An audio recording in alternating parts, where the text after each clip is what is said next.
امي النت خلص، هاتي فلوس راح ادفعه.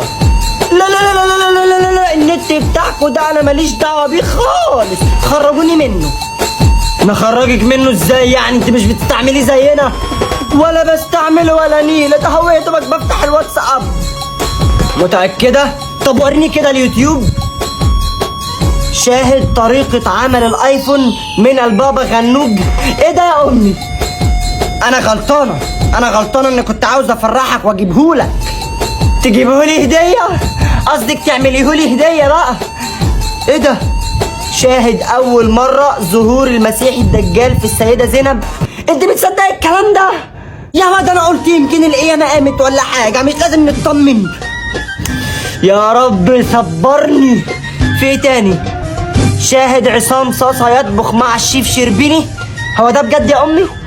لا، دخلت على الفيديو لقيت شاشة سودا اصلا واعلانات كتير، وتقولي لي النت بيخلص من ايه؟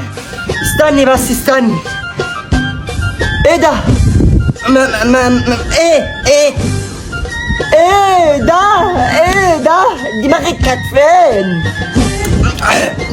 في ايه ولا ما تخوفنيش، انا ما بفتحش الحاجات قلة الادب دي. لأول مرة اشتري ساعة بنتين الحقيقية ب54 جنيه فقط. ايه ده؟ بص امسك يلا، روح ادفع النت، بس اول واخر شهر ندفعه.